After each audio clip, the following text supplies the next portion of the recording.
Ladies and gentlemen, guys and dolls, cats and chicks, you're listening to Viva ENT. This is Johnny The Capo. I am live in Seattle. This is our New Year's Eve show. Can't wait for 2021. I'm here with my co-host, Mr. Devin, the teleprompter guy. Devin, the teleprompter guy. Cool. Our producer is Nathan today. Say hi, Nathan. Good afternoon. I got my buddy Dave Liu online. Dave, say hello to Seattle. Hey, Johnny. Hey, man, how you doing? So, I'm just trying to figure out what I'm going to wear tonight to my my front room. now you got to see what I got on right now. I got a black sequence jacket on, man. I'm not kidding. Wait till you see the video later on the group. But anyway, we're going to talk about the year in music 1979, and we're gonna go from we're gonna do the top 20, and we're gonna count down from 20 to number 1. So before we get started, though, I want to say Happy New Year and all the good wishes to our group, Viva ENT Talk Radio, Rock, Pop, and Soul. Yeah, we got 850 members and growing. And Yeah, 850. We're heading to 1,000. And then, Dev, you got a quick commercial that you wanted to do for one of your pals? Yes. So Devin Creisler Studios, please check it out on YouTube. Yes. And if you want a music video yourself, call me up at 206-225-1004. And if you have weeds at your place and you need to rent some goats, call Ed with Earth Craft Services, 206-240-5573, or check out earthcraftservices.com. Okay, we're laughing, but it's serious. The guy, that's Ed the Goat Man? Ed the Goat Guy. Ed the Goat Guy. I love it. Well, he's been doing work up in Shoreline and... And we've been working on music videos together, too. He's a musician, too. So, oh, yeah. So there you go. So, Dave, here we go. We're going to start from number 20, and the number 20 song of the year 1979 is... It is Good Times by Chic. Oh, yeah. Oh, yeah. Which sounds a lot like Rapper's Delight. It sure does, doesn't it? Because they took this beat, I think. Yeah. Sampled It did sound like it did. So I know you remember that song. You've played that song a million times, Dave, as a DJ. Oh yeah, back in the early '80s, that was popular. Mm-hmm. But now today, it's kind of funny. I was looking in the mirror the other day, and it's like the stuff that is relevant to us in our minds isn't relevant to anybody else in their minds today. So. Well, the thing is, a lot of people that as kids are listening to the music that their parents were listening to, so it just keeps going and going and going. Yeah. And that's why we like to do these shows, because we're bringing memories. A lot of people remember what they were doing when a particular song came out. I know I do, and I'm pretty sure you do too, Dave. So, yeah. Yeah, what'd you think of that song? I love it. Yeah, that's yeah, it's a great song. Definitely DJ worthy. DJ worthy for sure. It's the last day of 41 years since 1979. It's No kidding, man. 42 years next week. You dig that song, Nathan? Absolutely. There's not much not to like about it. Okay, so what's the next one? Next one is What a Fool Believes by the Doobie Brothers. Okay.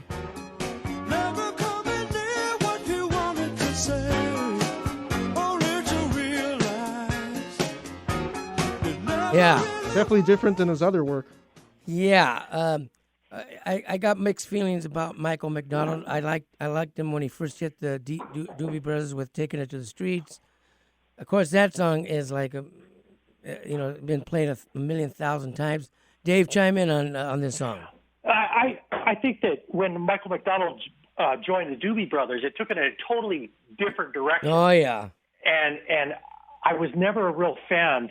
I liked Michael on his own, but I didn't like him with the Doobie Brothers. Yeah. I preferred, I saw the Doobie Brothers a couple of years back, and it was just great having the old group back together versus having Michael McDonald with his keyboard in there. But that was popular back then, too. So It worked, and it did work for them for a while. Tom Johnson left the band for some crazy reason, and he was the normal lead singer all those years for the Doobie Brothers with all those hits. And then all of a sudden, Michael comes in with that distinctive voice. I liked Taking It to the Streets, but after that, I didn't like much that he did with the Doobie Brothers personally. No. But this song was a big hit. It's the number 19 song of the year. And Dev, what do you think, Dev? I like it. Yeah, it's definitely it's a good song. Yeah. But, Yeah. I would listen to some other Doobie Brothers like China Grove. Oh yeah, me too. Before this one. Okay, Nathan, I'll let you chime. You know, it's kind of funny. They say that Michael Jackson contributed to that song, and No you can kidding. hear the beat in that No, as well. Oh, it's the first I've heard of that. And just before the 80s, you can feel the 80s type of music starting to set in. Okay, I'll go for it. Number 18, Heart of Glass, Blondie. Okay. I really like this one. Yeah. Smash hit.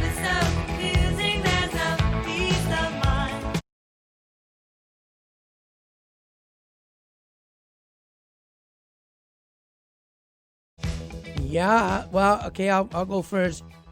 Smash hit. Blondie took the charts and the country by storm. Everybody loved her. I don't think there was anybody that didn't care for her, and she was a big phenomena. And what say you, Dave? Oh, Debbie Harry, I wore that cassette out playing it. I mean, that was what was it? Over and over. I couldn't play that. I remember sitting in my garage in Winnemucca, Nevada. Oh my God! Playing that cassette over and over. Winnemucca. Oh my gosh. Winnemucca. I know where it's at. Yeah. I'm sorry. We're going to be talking a lot more about Blondie in the 80s, too. She and beyond. I mean, she was just in Seattle a couple years back at Bumper Shoot. Oh, cool. Yeah, Debbie Harry, she's got to be pushing 70-something years old now. I would say, yeah, probably, especially since I am. Yeah, she was a big hit, and I think she was in a couple of movies, and she had all kinds of fans going for her. She still has it, though. At Bumper Yeah. Shoot, she still was rock. And this was awesome. just 2 years ago? Yeah, I think it's just 2018. Yeah, I wish I would have saw that. That's for sure. Nathan, what's your word on this? Blondie? Oh, yeah, you're good. I caught him by surprise. Okay, so what's next, Dev? Well, next on the list, number 17, A Little More Love, Olivia Newton-John. Okay. I like this song, too, actually. I like it. Yeah, a little. It actually flowed really well. Yeah, had a cool intro to it. I like that intro. Yeah, that stinging guitar. Yeah. Dreamy, right. You know, I'm a fan of hers, and I think she did good work, especially being in a music that was ruled mostly by rock groups at the time. I think she did really great. What say you, Dave? Well, that was part of the Australian wave that hit us. Gave us Olivia Newton-John and AC/DC on there too. Oh, I mean, she was phenomenal. Loved her. Yeah, she did great in the movies, and she just had a great career, smooth voice. You could buy her poster anywhere. Right. She was all over the place. She was like America's the girl next door. Yep. That type of thing. Yeah, she was in Grease the year before, and yeah, she kicked butt in '78 and '79, so she was doing real great. I watched that movie about the Bee Gees on HBO. If you get a chance, Dave, watch it. But I felt kind of bad because the Bee Gees, they got thrown in when disco when they started burning disco records. Yep. At the Chicago. Was that Shea Stadium? Yeah, those July 12th, Disco Demolition Night, anti-disco promotional event held by a Chicago rock station and involving exploding disco records with a bomb, causes a riot and the cancellation of the second game. So after that, disco started slipping really fast. Within 6 months, it was pretty much disappeared from the charts, and we're kind of in '79 right now. Well, what a tragedy. Well, because the next song, number 16, is Tragedy by the Bee Gees. Right, and yeah. It's not as good as Staying Alive, I'd say. Well, it's different. It's not. Yeah, you're right. Dave, what do you say about that? Tragedy, Bee Gees. The Bee Gees were amazing. They had so much they could do, and they were all over the map. And like you said, they got targeted as a disco band. Yeah. That just took their career straight down. I But can't they were believe it. such a talent. They were. Again, that was another one of our Australian bands that hit us up, wasn't it? Yeah. Yeah, it was, Another yeah. strong. Man, it must have been a big year for Australia. Yeah. Did you ever see Sgt. Pepper's Lonely Hearts Club Band with the Bee Gees and Peter Frampton? Yes. Yeah, what did you think of it? I love Peter Frampton. Yeah. It gives you a different perspective of everything. I mean, Peter Frampton, we'll get into that another day, but I love the movie. I thought it was good. I did too, and it bombed at the box office, and the critics really beat it up. But I agree with you. I thought the movie was just fine. I liked Yeah, it. it I was just saw it last week, and yeah, it was awesome. I mean, Yeah. no plot, but it's okay. It's a Yeah, rock. It's all yeah. good tunes. So yeah, Tragedy was an okay song, but it wasn't like You Should Be Dancing or Jive Talking or those type of tunes. Okay. Definitely hearing that Staying Alive. Yeah. Great harmony. Well, they were hitting that falsetto. Since they did Staying Alive, that falsetto was in just about every record after that. So that was part of the sound. But yeah, they didn't have 4 number 1 consecutive single hits like they did previously. Yeah. They set the world record, and they still hold that till this day. But Four consecutive number ones. number ones in the Wow. in Surprised 78. Surprised the Beatles didn't do that. So number 15 is Fire by the Pointer Sisters. Fire, written by Bruce Springsteen, wrote it. I used to play in the band back in Vegas. You used to play this? Oh yeah, I used to sing it too. I'm riding in your car. Real cool. Turn on The radio. Remember when I don't know, Bugs Bunny, or not Bugs Bunny, but Elmer Fudd did it. I think it was on Rick D's chart where Elmer Fudd did Fire. Oh my God. But that was a killer song, man. That was a great song back in the day. Great song, and the point. It still holds today, though. I mean, Yeah. it still holds. Yeah, it has stood the test of time. No question about it.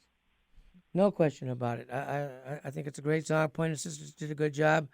It was, and they played the hell out of it. And would that be considered disco? No. No, it's more of a I'd say I'm going to classify it rock / R&B. What do you think, Probably Dave? adult contemporary, I think. But Okay, yeah, you're right. Yeah, adult contemporary. That sounds good too.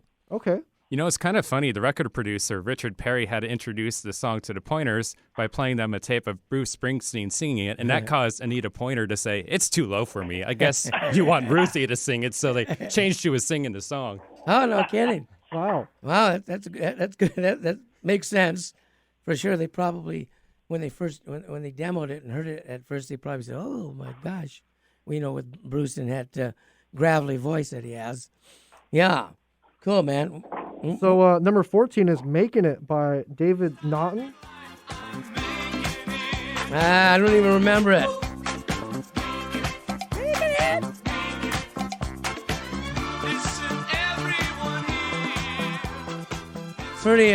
Pretty tough to stump me, and I listen to the music religiously, and I don't remember that song, man. I couldn't tell you the name of it at all. So that means it didn't get any play, but it's the number 14 song of the year. That's incredible.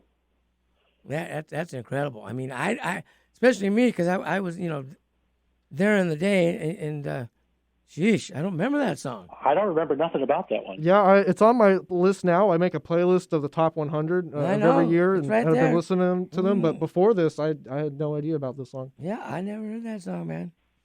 So let's go to the next one. The next one is When You're in Love with a Beautiful Woman, yeah. Dr. Hook. Play this one too. Go in love. Everybody needs her. Yeah. Boy, that was a great album too. Just the whole album was good with Dr. Hook. He's just got all kinds of nice, easy listening stuff when you're cruising down the road with I would be in the back of my parents' car at the time. Got a cassette and just listening to it on a nice summer day. I was playing the clubs in Vegas in '79. So as a matter of fact, I used to play that song too. So I was pretty much playing a lot of the stuff that was on the radio, cover band type stuff. Wow. But yeah, it's a great song. Dr. Hook had a really good run. He's a good lead singer, and it's a nice song. I want to see you play that at the studio. Well, I might. Okay. And so number 12 is MacArthur Park, Dawn of Summer. Yeah. Step ahead as we followed in the dance. Nice slow dance. It's disco, man. This is the intro. Oh, yeah, it gets... Yeah. So anyway, this song goes into the disco beat, and it's very up tempo, and she made it a big hit. I've never been real crazy about the song, but it's not as big as her. She has 2 other songs in this top 20 too. She had three songs in the top 15, right? Yep.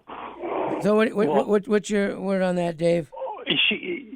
The reason she had that is Bad Girls came out, right? And she was so powerful with that song, an album, that album just blew everything off the charts. It did. And so, they were just diving to get more stuff from her. And I think that's why a lot of those other songs hit the charts, because nothing would have, well, we'll talk about the other one as it comes up, but nothing would have beat what she did on number 3.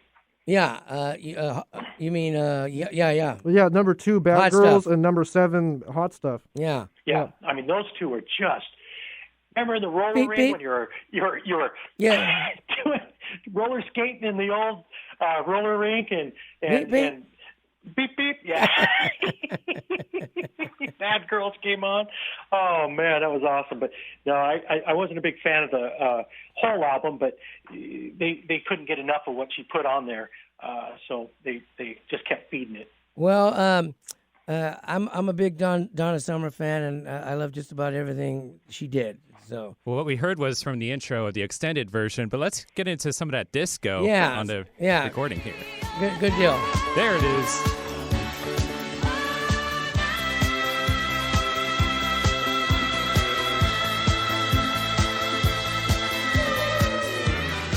Man, she belted that.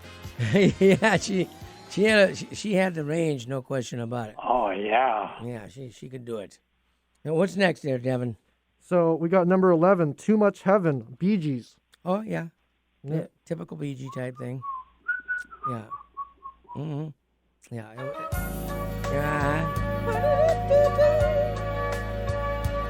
Yeah.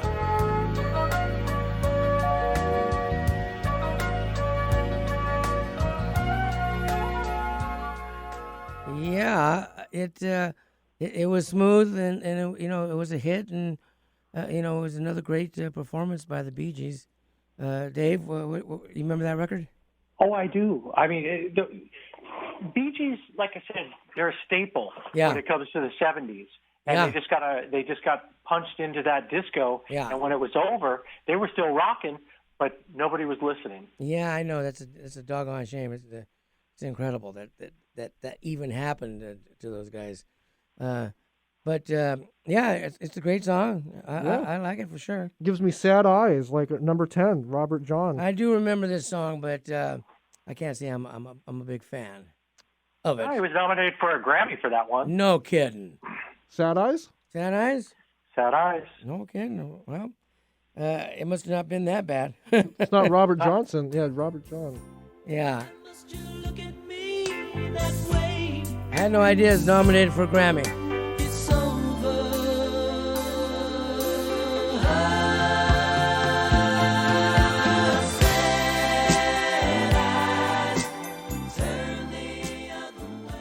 Cool. That's a good song, man. I love that song. Yeah, it was very smooth. Very probably number 1 adult contemporary. As Dave said, it got nominated for a Grammy. I guess I like it better than I thought I did. Yeah, the Bee Gees that year collected 4 Grammys for the Saturday Night Fever soundtrack. Oh, yeah. Including Album of the Year, while Billy Joe's Just the Way You Are wins both Record of the Year and Song of the Year. Cool. Wow. That was 79 or 78? 79. Yeah. Yep. Okay, yeah. And A Taste of Honey wins Best New Artist. Oh, yeah, they had some good stuff, too. No question about it. Wow. Yeah. So number 9 is Ring My Bell, Anita Ward. Love the song. Ring my bell.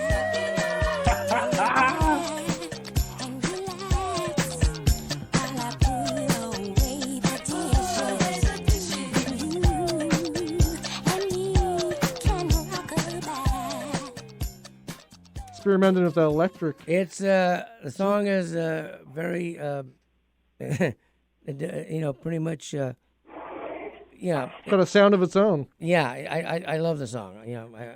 When I lived in Japan in the 80s, and I would DJ in some of the discos over there. Well, music was a little bit different over there.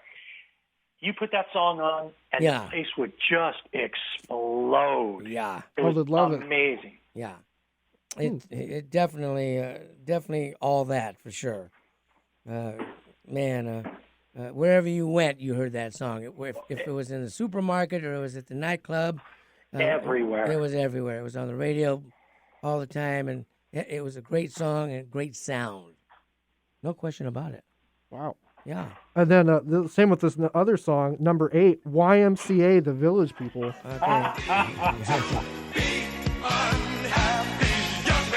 Yeah. There's a place you can go. I said, Young man.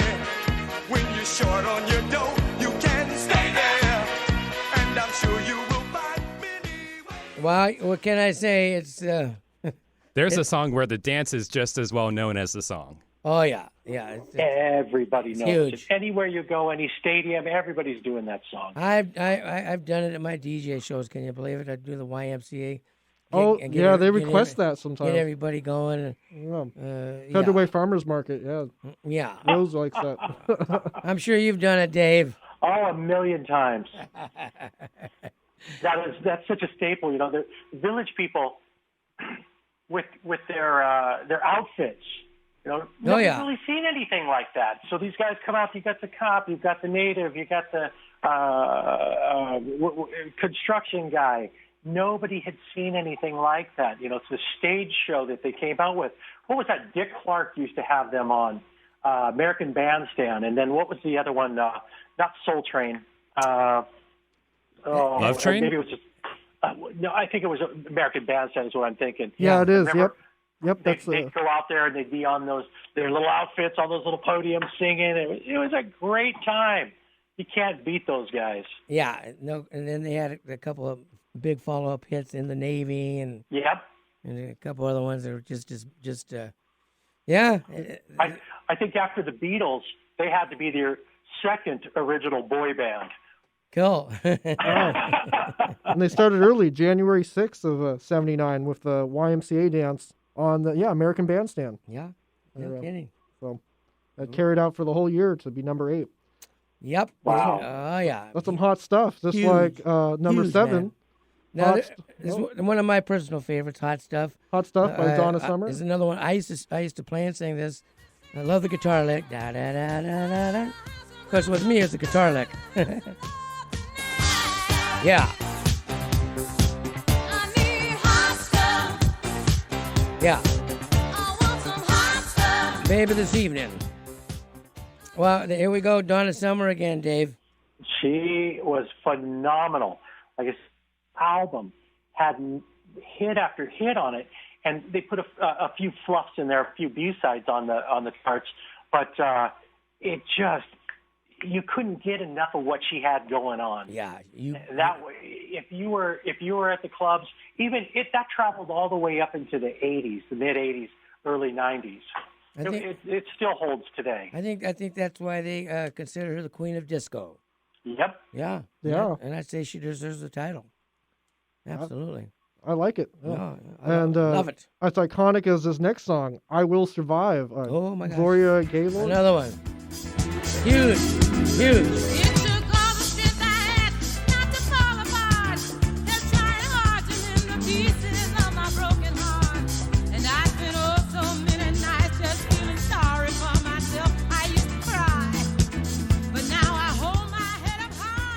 Very cool. That is one broken woman who came out and made money.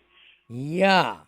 No question about it, man. That song was an anthem for women, and man, it was at every nightclub, every disco. You danced to it all night long.